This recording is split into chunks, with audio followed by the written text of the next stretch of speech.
الرحمن الرحیم عن ابی ہریرہ رضی اللہ تعالی عنہ ان رسول اللہ صلی اللہ علیہ وآلہ وسلم قال من صلی علی صلاۃ واحدہ صلی اللہ علیہ عشرا، رواہ مسلم۔ آج کے درس کا موضوع ہے فضائل درود شریف۔ وہ بیان کرنے سے پہلے میں چاہوں گا تمام حضرات محبت سے درود شریف پیش فرمائیں۔ اللہم صلی علی سیدنا و مولانا محمد وعلی آل محمد مبارک وسلم وصلی علیہ۔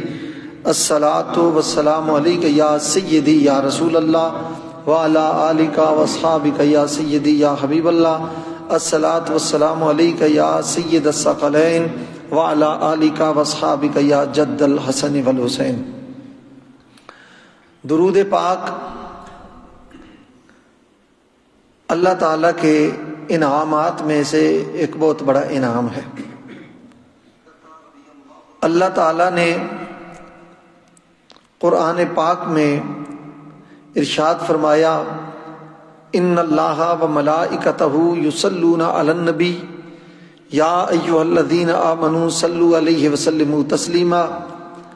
فرمایا کہ بے شک اللہ اور اس کے فرشتے اپنے پیارے محبوب غیب کی خبریں بتانے والے نبی پر درود و سلام بھیجتے ہیں، اور اے ایمان والو تم بھی امام الانبیاء جناب محمد رسول اللہ صلی اللہ علیہ وآلہ وسلم پر درود بھیجو اور ادب اور تعظیم اور کثرت کے ساتھ سلام کا نذرانہ پیش کرو۔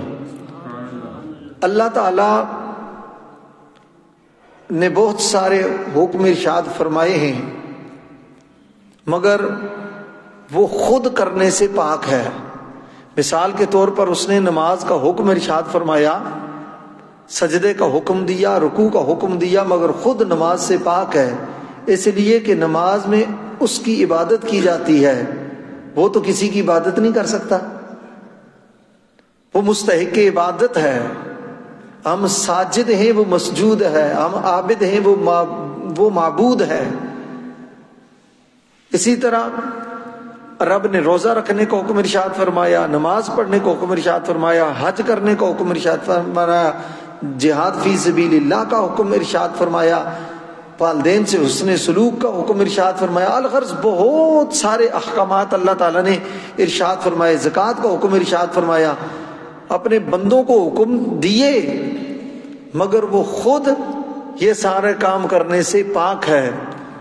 مگر ایک ایسا فعل ہے نبی پاک صلی اللہ علیہ وآلہ وسلم پر درود و سلام پڑھنا، حضور پر درود بھیجنا، کہ جس میں مخلوق بھی کر رہی ہوتی ہے اور خالق خود بھی کر رہا ہوتا ہے۔ فرمایا میں لا شریک ہوں، میرے ساتھ کوئی شریک نہیں، مگر جب محبوب پر درود کی باری آئے فرمایا میرے ساتھ آؤ فرشتوں، تم بھی شامل ہو جاؤ، اے آل ایمان تم بھی شامل ہو جاؤ، میں بھی اپنے محبوب پر درود بھیجتا ہوں، تم بھی میرے ساتھ مل کر میرے محبوب پر درود و سلام کا نذرانہ پیش کرو۔ درود پاک ایسی عبادت ہے جو کسی طور پر رد نہیں ہوتی۔ حضرت مجدد الفسانی رحمۃ اللہ تعالی علیہ نے ملفوظات میں بحث کی ہے کہ درود پاک ریا کے طور بھی پڑھا جائے تو پھر بھی رد نہیں ہوتا۔ کہتے اس کا کیا معنی؟ باقی عبادت دیکھیں نا، جس میں دکھلاوا آ جائے، ریا آ جائے تو وہ رد ہو جاتی ہے، اور درود پاک اس حوالے میں بھی، اس کیفیت میں بھی پڑھا جائے تو رد نہیں ہوتا۔ اس کا معنی کیا ہے؟ فرماتے ہیں درود کا ایک تعلق مخلوق کے ساتھ ہے، ایک تعلق خالق کے ساتھ ہے۔ وہ کیا ہے؟ یعنی ہم پڑھتے نا اللہم صلی علی محمد وعلی آل محمد، یا اللہ تو درود بھیج اپنے محبوب پر اور محبوب کی پاکیزہ اولاد پر، تو برکت نازل فرما اپنے محبوب پر اور محبوب کی پاکیزہ اولاد پر۔ کہا یہ اگر ریا کے طور پر پڑھا جائے تو جو تعلق، جس حصے کا تعلق ہے نا نبی کریم صلی اللہ علیہ وسلم کے ساتھ یا اللہ کے ساتھ، کہ اللہ تو اپنے محبوب پر رحمتیں بھیج، تو فرمایا رب ذوالجلال تو رحمتیں بھیجتا ہی بھیجتا ہے، برکتیں تو نازل کرتا ہی کرتا ہے، مگر یہ اگر ریا کے طور پر پڑے گا تو اس کو ثواب نہیں ہوگا، مگر محبوب پر رحمتیں پھر بھی رب نازل فرمائے گا۔ دیکھیے جس طریقے سے میرے استاذ کریم نے مثال دے کر یہ بات سمجھائی، فرمایا جس طرح کوئی کپڑے کا محتاج ہے اس کو کپڑے کی ضرورت ہے، یا کھانے کا محتاج ہے اس کو راشن کی کھانے کی ضرورت ہے، اور کوئی بندہ ریا کے طور پر، دکھلاوے کے طور پر، نمود و نمائش کے طور پر اس کو کپڑا دیتا ہے، لباس دیتا ہے، اشیاء خرد و نوش دیتا ہے، کھانا دیتا ہے، راشن دیتا ہے، تو اس بندے کی ضرورت تو پوری ہو جاتی ہے نا۔ اس کو کپڑے کی حاجت تھی تو کپڑا مل گیا، مگر اس نے ریا کے طور پر، دکھلاوے کے طور پر، میری اخبار میں تصویر آ جائے، لوگ مالدار کہیں، سخی کہیں، لوگ نیک کہیں، اس نیت سے دیا تو اس دینے والے کو ثواب نہیں ہوگا۔ اور اسی طرح راشن دیتا ہے، کوئی اور ضرورت پوری کرتا ہے اور کہتا ہے جی میری اخبار میں تصویر آ جائے، مجھے لوگ سخی کہیں، مالدار کہیں، تو اس نیت پر اس کو ثواب نہیں ہوگا، مگر بھوکے کو تو کھانا مل جائے گا نا، وہ جو ضرورت مند ہے اس کو تو لباس تو مل جائے گا نا۔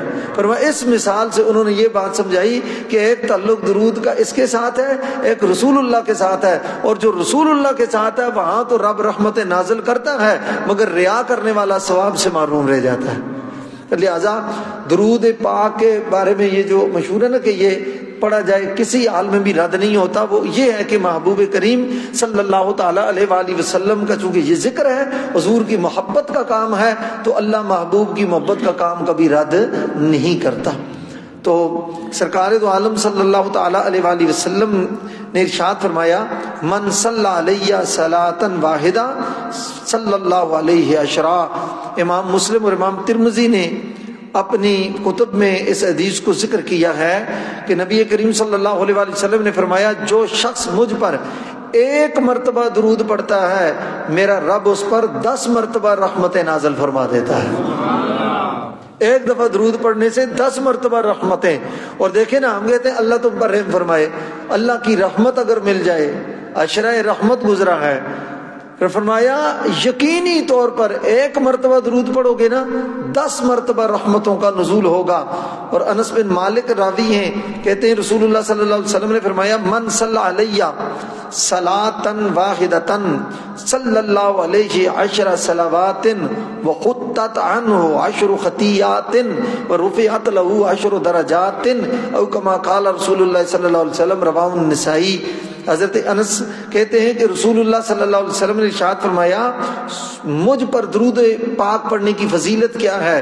فرمایا جو شخص مجھ پر ایک مرتبہ درود پڑھتا ہے اللہ اس پر 10 مرتبہ رحمتیں نازل کرتا ہے، اور ایک دفعہ درود پڑھنے کی وجہ سے اس کے 10 گناہ مٹا دیتا ہے، اور جس جگہ روحانی پر طور پر وہ تھا ایک دفعہ درود پڑھنے سے اس کے 10 درجے بڑھا دیتا ہے، 10 گناہ مٹا دیتا ہے، اور کیا کرتا ہے 10 درجے بڑھا دیتا ہے، اور 10 رحمتوں کا نزول فرماتا ہے۔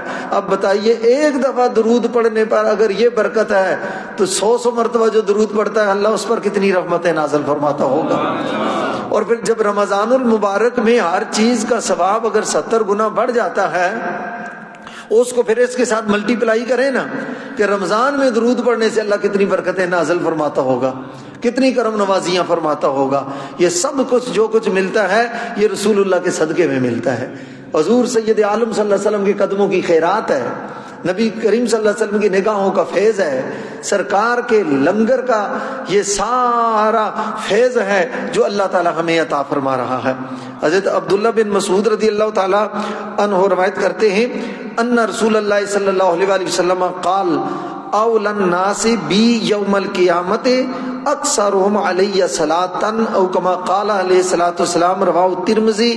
نبی علیہ الصلوۃ والسلام نے ارشاد فرمایا میں تمہیں بتانا دوں قیامت والے دن سب سے میرے نزدیک کون ہوگا، میرے نزدیک قیامت والے دن کون ہوگا۔ اور آپ کو پتا ہے جب قیامت والے دن حضور کا قرب مل جائے، حضور کی نسبت مل جائے، حضور کا دامن کرم مل جائے، سرکار دو عالم صلی اللہ علیہ وسلم کے قدموں کا سایہ مل جائے، حضور کا سایہ رحمت مل جائے، نگاہ شفقت مل جائے، سرکار دو عالم صلی اللہ علیہ وسلم کا قرب مل جائے، تو اور کیا چاہیے؟ یا الہی جب پڑھے میشر میں شورے دار و گیر، امن دینے والے پیارے پیشوا کا ساتھ ہو۔ اعلیٰ حضرت فرماتے ہیں نا کہ لو وہ آئے مسکراتے ہم اسیروں کی طرف، لو وہ آئے مسکراتے میدان میشر میں، ہم افتاں خیزاں ترساں لرزاں پریشان ہیں کہ اب کیا ہوگا، خدائے کا ہار ہے غضب پر، کھلے ہیں بدکاریوں کے دفتر، بچا لو آ کر شفیع معاشر تمہارا بندہ عذاب میں ہے۔ کتنی پریشانی ہوگی، تانبے کی زمین، سوا نیزے پر سورج، اور سارے کانپ رہے ہوں گے، اللہ کا جلال قہر و غضب، اور ہمارے بدکاریوں کے جب دفتر کھلے ہوں گے، بدعمالیوں کے دفتر کھلے ہوں گے، رجسٹر اور نامہ اعمال سارا کھلا ہوگا، اور ایک ایک ذرہ اور اس میں لکھا ہوگا، جو ظاہر کیا، پوشیدہ کیا، چھپ کے کیا، جو ہے یا لوگوں کے سامنے کیا، ایک ایک چیز ظاہر ہوگی۔ اعلیٰ حضرت فرماتے ہیں اس وقت کیا ہوگا، لو وہ آئے مسکراتے ہم اسیروں کی طرف، خرمن اسیاں پہ اب بجلی گراتے جائیں گے، وسعتیں دی ہیں خدا نے دامن محبوب کو، وسعتیں دی ہیں خدا نے دامن محبوب کو، جرم کھلتے جائیں گے اور وہ چھپاتے جائیں گے۔ حضور سید عالم صلی اللہ علیہ وسلم کا قرب مل جائے، رسول اللہ صلی اللہ علیہ وسلم کی نزدیکی مل جائے، دامن کرم مل جائے، حضور کی توجہ مل جائے، عنایت مل جائے، بھئی حضور کا قرب مل جائے، اور ظاہر ہے جن کا پر درود پڑھتے تھے اگر ان کی توجہات اور ان کا قرب مل جائے تو اور کیا چاہیے۔ نبی علیہ الصلوۃ والسلام نے فرمایا میں بتا نہ دوں کہ قیامت والے دن میرے قریب کون ہوگا، میرے نیڑے اور نزدیک کون ہوگا؟ فرمایا اول الناس بی یوم القیامت اکثرهم علی صلاۃ، فرمایا دنیا میں جو سب سے زیادہ مجھ پر درود و سلام پڑھنے والا ہوگا قیامت والے دن اللہ اس کو میرا قرب عطا فرمائے گا، میرا قرب عطا فرمائے گا۔ کس وجہ سے؟ درود پاک پڑھنے کی وجہ سے، اور حضور کا قرب مل جائے تو پھر اور کیا چاہیے۔ اللہ اکبر کبیرہ۔ حضرت عبداللہ رضی اللہ تعالیٰ عنہ روایت کرتے ہیں حضور نے فرمایا ان للہ ملائکۃ سیاحین فی الارض یبلغونی من امتی السلام، رواہ النسائی۔ حضرت عبداللہ کہتے ہیں کہ رسول اللہ صلی اللہ علیہ وسلم نے ارشاد فرمایا اللہ نے کچھ فرشتے پیدا ہی اس لیے کیے ہیں وہ زمین میں گشت کرتے ہیں۔ وہ کیا کرتے ہیں؟ بولیے۔ زمین میں گشت کرتے ہیں، اور گشت کے لیے الگ ٹیمیں ہوتی ہیں، یہ سچو صاحب بیٹھے ہوئے ہیں، یہ ٹیمیں تشکیل دیتے ہیں گشت کے لیے الگ الگ، جناب اس علاقے میں تم نے یہ کام کرنا، ان کا کام ہی یہی ہوتا ہے، ان کا کام تھانے میں نہیں ہوتا، ان کا کام ادھر پولیس لائن میں نہیں ہوتا، ان کا کام وہ گشت کا ہوتا ہے کہ وہ رپورٹ پیش کرتے ہیں لا کے فلاں جگہ یہ ہو رہا تھا، فلاں جگہ یہ ہو رہا تھا۔ سرکار نے فرمایا کہ سیاحین فی الارض، کچھ فرشتے اللہ نے زمین میں گشت کے لیے پیدا کیے ہیں۔ یا رسول اللہ وہ کیا کرتے ہیں؟ فرمایا وہ ان مجلسوں کو تلاش کرتے ہیں جہاں مجھ پر درود و سلام پڑھا جاتا ہے، جہاں مجھ پر درود و سلام پڑھا جاتا ہے، ان محفلوں کو تلاش کرتے ہیں، اور جب وہ محفلیں پا لیتے ہیں تو میرے امتیوں کا درود و سلام جمع کر کے میری بارگاہ میں پیش کر دیتے ہیں، اور عرض کر دیتے ہیں یا رسول اللہ آپ پر وہ فلاں بن فلاں نے، فلاں بن فلاں نے فلاں علاقے سے، فلاں جگہ سے، فلاں وقت، فلاں مجلس میں آپ پہ اتنی مرتبہ درود پڑا ہے۔ تو سرکار دو عالم صلی اللہ علیہ وسلم کی بارگاہ میں جب ہمارا نام پیش ہو، دیکھیں نا ہمارا نام لے کر فرشتے کہیں یا رسول اللہ آپ کے فلاں غلام نے، فلاں نوکر نے، فلاں کریا میں، فلاں کوچہ میں، فلاں بستی میں اتنی مرتبہ آپ پر درود پڑا ہے، تو کیا سمجھتے ہیں میرا اور آپ کا، ہم گناہگاروں کا نام رسول اللہ کی کچہری میں پیش ہو، یہ اس سے بڑی عزت کی کوئی بات ہے؟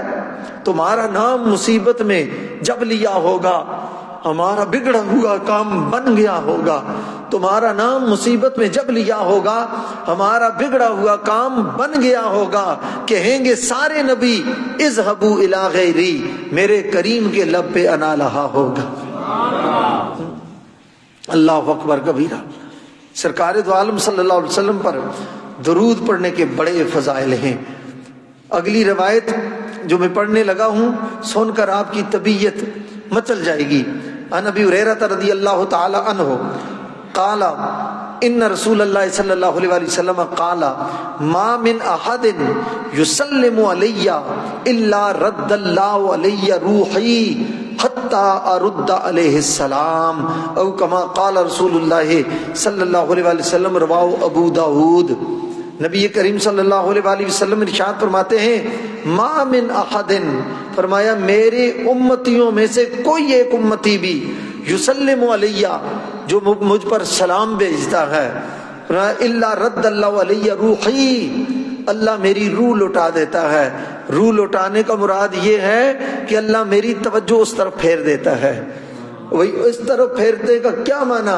میرے استاذ کریم حضور مصلح امت نے اس کا معنی ہمیں یہ سمجھایا، فرمایا حضور اللہ کے جلووں میں گم ہوتے ہیں، رب ذوالجلال کی ذات اور انوار و تجلیات کے ان مشاہدات میں گم ہوتے ہیں۔ فرمایا رد اللہ علیہ روحی کا مطلب یہ ہوتا ہے کہ اللہ تعالیٰ میری توجہ اس طرف پھیرتا ہے۔ فرمایا محبوب، رب فرماتا ہے محبوب تو میرے جلووں میں گم ہے، ذرا اس طرف بھی متوجہ ہونا، تیرا غریب امتی تجھ پر درود بھیج رہا ہے، تجھ پر سلام بھیج رہا ہے۔ فرمایا حتی ارد علیہ السلام، پھر میں اس کے سلام کا جواب دیتا ہوں، میں اس کے سلام کا بولیے ذرا کیا کر دیتا ہوں؟ جواب دیتا ہوں۔ بھئی آپ حضور کو سلام کریں اور سرکار جواب دیں، ہم کہیں یا رسول اللہ، یا نبی سلام علیکہ، یا رسول سلام علیکہ، یا رسول اللہ آپ پر سلام ہو، یا نبی اللہ آپ پر سلام ہو، اے اللہ کے محبوب آپ پر سلام ہو، اور حضور سلام کا جواب دیں۔ یہ گپ نہیں ہے، حدیث پاک ہے، حدیث صحیح ہے۔ سرکار فرماتے ہیں میں سلام کا جواب دیتا ہوں، ہم 1000 مرتبہ سلام کہیں تو کیا پتہ قبول ہو نہ ہو، قبول ہو، اور سرکار واپس کہہ دے میرے امتی تجھ پر بھی سلام ہو، میرے امتی تو بھی سلامت رہے۔ اب بتاؤ پھر اس پر کتنی سلامتیاں نازل ہوں گی، اس پر کتنی رحمتوں کا نزول ہوگا، کتنی برکتوں کا نزول ہوگا۔ اسی لیے آل عشق آل محبت کہتے ہیں کہ درود پڑھنے سے ثواب ملتا ہے اور سلام پڑھنے سے آقا کا جواب ملتا ہے۔ درود پڑھنے سے ثواب ملتا ہے اور سلام پڑھنے سے رسول اللہ صلی اللہ علیہ وسلم کا جواب ملتا ہے۔ اللہ اکبر۔ حضرت حسن بن علی رضی اللہ تعالیٰ عنہ علیہ السلام آپ روایت فرماتے ہیں رسول اللہ نے فرمایا حیث ما کنتم فصلوا علی فإن صلاتکم تبلغنی، فرمایا تم جہاں کہیں بھی ہو، جس جگہ میں ہو، جس کوچہ و بازار میں ہو، قریہ و بستی میں ہو، جس نگر میں ہو، گاؤں میں ہو، جس علاقے میں ہو، جس کونے میں ہو، مجھ پر درود پڑھو گے، فرمایا تمہارا درود مجھ تک پہنچا دیا جائے گا۔ اور ایک روایت میں حضور نے فرمایا انی اسمع صلاۃ آل محبتی وعارفہم، فرمایا میں اپنے محبت کرنے والوں کا، جو مجھ سے محبت کرتا ہے نا، اس کا درود میں خود سنتا بھی ہوں اور ایک ایک کو پہچانتا بھی ہوں کہ ابھی میرے کس غلام نے مجھ پر درود پڑھا ہے۔ کائنات کے جس کونے میں بھی ہو، فرمایا میں پہچانتا ہوں۔ اب بتائیں حضور کی کچہری میں اگر ہمارا ذکر ہو، حضور کی بارگاہ میں ہمارا ذکر ہو، تو اس سے بڑی اور سعادت کی کوئی بات ہے؟ بھائی مدینہ پاک جانا قسمت کی بات ہے نا، اور مدینے میں ذکر نہیں ہو رہا، یہ مدینے والے کی کچہری میں ذکر ہو رہا ہے، رسول اللہ کی بزم میں ذکر ہو رہا ہے۔ کس وجہ سے؟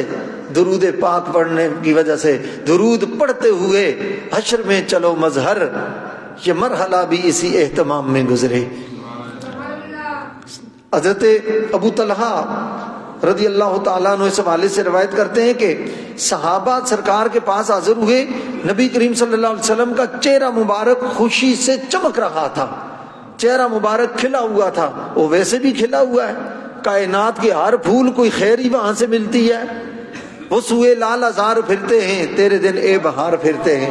اعلیٰ حضرت فرماتے ہیں کہ رسول اللہ آج باغ کی طرف آ رہے ہیں، آج باغ کی طرف آ رہے ہیں، سوئے لال ازار پھرتے ہیں، باغ کی طرف آ رہے ہیں، تیرے دن اے بہار پھرتے ہیں، اے بہار تیرے دن بھی آج پھر رہے ہیں، تجھے بھی آج یہ خوشی مل رہی ہے کہ کملی والے کے مسکرانے سے اللہ تیری رونقوں میں بھی اضافہ فرمانے والا ہے۔ امام الانبیاء صلی اللہ علیہ وآلہ وسلم کا چہرہ مبارک چمک رہا تھا۔ صحابہ نے عرض کی یا رسول اللہ آپ اتنے خوش ہیں، چہرہ مبارک سے لائٹیں نکل رہی ہیں، حضور نور نکل رہا ہے، حضور اتنی مسکراہٹ میں کر رہی ہے، کیا وجہ ہے؟ فرمایا ابھی ابھی جبریل میرے پاس سے ہو کر گیا ہے اور اس نے مجھے یہ خبر دی ہے کہ یا رسول اللہ، اللہ فرماتا ہے آپ کا ایک امتی بھی نا جب بھی آپ پر 1 مرتبہ درود پڑے گا میں رب ہو کر اس کے بدلے میں اسے 10 مرتبہ رحمتیں عطا فرماؤں گا۔ کتنی بڑی کرم نوازیاں ہیں درود پاک کے حوالے سے۔ چونکہ یہ موضوع ہے، میں 1-2 روایات اور سنا دوں۔ حضرت عمر بن خطاب رضی اللہ تعالی عنہ آپ فرماتے ہیں ان الدعاء موقوف بین السماء والارض لا يصعد منه شيء حتى تصلي على نبيك، رواه الترمذی۔ فرمایا یہ دعا زمین اور آسمان کے درمیان لٹکی رہتی ہے، معلق رہتی ہے، اوپر کوئی چیز بھی نہیں چڑھتی، اللہ کے پاس کچھ بھی نہیں پہنچتی جب تک کہ تم اپنے نبی پر درود نہیں پڑھتے۔ فرمایا درود پڑھتے ہو، جب درود اللہ کی بارگاہ میں جاتا ہے وہ دعا کو بھی ساتھ لے کر اللہ کی بارگاہ میں پیش کر دیتا ہے۔ یہی وجہ جب ہم دعا کرتے ہیں نا، ہمارے بزرگوں نے یہ دعا سکھائی ہے۔ کیا نماز کے بعد آگے پیچھے دعا کیا ہوتی ہے؟ الحمدللہ رب العالمین والصلاۃ والسلام علی سید الانبیاء والمرسلین، پہلے بھی درود اور آخر میں صلی اللہ تعالی علی حبیبی محمد وآلہ وصحبہ اجمعین، آخر میں بھی درود۔ یہ درود ہے، پہلے بھی درود، آخر میں بھی درود دعا میں پڑھا جاتا ہے۔ کیوں کہ درود اپنے اندر لپیٹ کر دعا کو لے کر اللہ کی بارگاہ میں پیش کر دیتا ہے۔